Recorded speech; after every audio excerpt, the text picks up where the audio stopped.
బొత్స ఝాన్సీని అలాగే అంటే నేను బ్లెస్సింగ్స్ ఇచ్చాను కనుక ఒకప్పుడు ఇప్పుడు నాకు అపోనెంట్గా మీరెందుకు నామినేషన్ వేయాలి? విశాఖని వాషింగ్టన్ డీసీ చేసే సత్తా నా ఒక్కడికే ఉంది కదా. విశాఖలో 8 లక్షల నిరుద్యోగులకు ఉద్యోగాలు ఇచ్చిన సత్తా నా ఒక్కడికే ఉంది కదా. ఉచిత విద్య వైద్యం ఇచ్చిన సత్తా నా ఒక్కడికే ఉంది కదా. టీడీపీ వైసీపీ కాంగ్రెస్ బీజేపీ 33,000 ఎకరాల్లో 18,000 ఎకరాల స్టీల్ ప్లాంట్ని అమ్మేస్తే దాన్ని అమ్మకుండా మార్చి 14 ఏప్రిల్ 4న కోర్టులో ఆర్డర్ తీసుకొచ్చి ఇదిగోండి నా డొనేషన్ 8,000 కోట్లు తీసుకోండి అని కోర్టే దాన్ని గవర్నమెంట్ ఆఫ్ ఇండియాకి స్టీల్ ప్లాంట్కి అనుమతి ఇచ్చింది కదా. మరి ఇంకెందుకు అనుమానం? అందుకనే గాజువాకలో ఎమ్మెల్యే అభ్యర్థిగా ఆ మంచి కొండ గుర్తుకే మీ ఓటేసుకోండి, నేను పోటీ చేస్తున్నాను. ఈరోజు సపరేట్ అకౌంట్ లేదు కనుక ఎల్లుట నామినేషన్ వేయమని అన్నారు, లేదా 25 లోపుని. కనుక ఆంధ్రుల్ని ఈ ప్రశ్న అడుగుతున్నాను.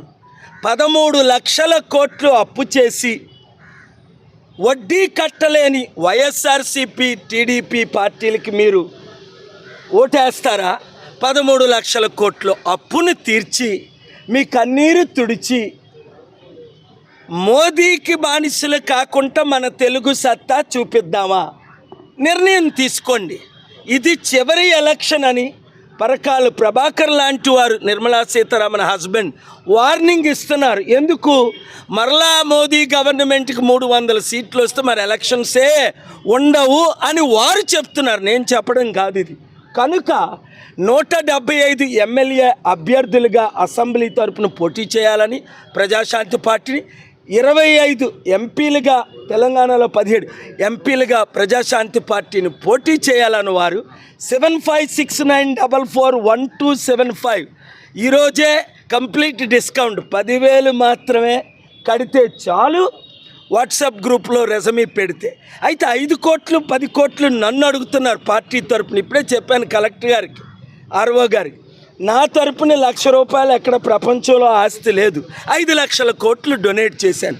విదేశీ డబ్బు, ఫారిన్ డబ్బు, చారిటీ డబ్బు వాడకూడదు.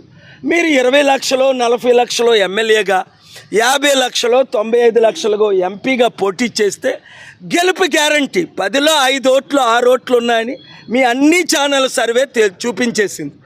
మీరు కూడా సర్వే చేసుకోండి. జగన్మోహన్ రెడ్డి గారు కావాలా, చంద్రబాబు నాయుడు గారు కావాలా, కేఏ పాల్ గారు కావాలని. వారి కుటుంబ సభ్యులు కూడా పాల్ గారు వస్తే మంచిది. ఈ వృద్ధులకి ఎందుకని చంద్రబాబు నాయుడు గారు భార్య, జగన్మోహన్ రెడ్డి గారు అనేక కేసులు ఉన్నాయని వారి భార్య నన్ను కోరుకుంటుంది. ఈవెన్ అవినాష్ రెడ్డి కూడా పాల్ గారు వస్తే మంచిదని మీరు అందరూ వింటున్నారు వారు స్టేట్మెంట్స్. ఒక బాబు మోహన్ వారే కాదు. కనుక పాలన రావాలి, పాలన మారాలి. విశాఖపట్నంలో ఉన్న ప్రతి నిరుద్యోగి ఉద్యోగం కావాలంటే కొండ గుర్తు కోటేసుకోండి. Thank you very much.